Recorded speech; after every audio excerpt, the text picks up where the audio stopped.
Most people get DeFi platforms wrong. They think all decentralized exchanges are the same, but SushiSwap has some unique features that make it stand out. Today, I'm sharing my full experience using SushiSwap and what you need to know before you dive in. SushiSwap is a decentralized finance platform built on Ethereum, allowing users to swap cryptocurrencies directly without intermediaries. Unlike traditional exchanges, you retain control of your funds because there's no centralized custody.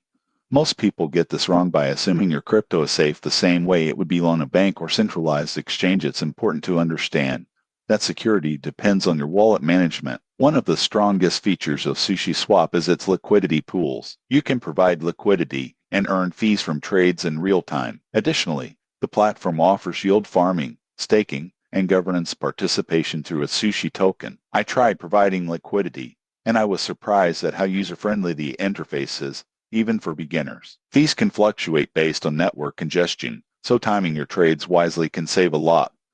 Another surprising feature is Bento Box, SushiSwap's lending and borrowing hub. It allows you to leverage assets or earn additional yield in ways that are integrated directly into the platform, which most people overlook. However, remember that DeFi carries risk, including impermanent loss and smart contract vulnerabilities. In conclusion, SushiSwap is ideal for anyone looking to explore decentralized finance, earn fees through liquidity, and engage in community governance. If you're new to DeFi, start small, understand the risks, and make sure your wallet is secure. Subscribe for more honest DeFi platform reviews so you can navigate crypto safely and effectively.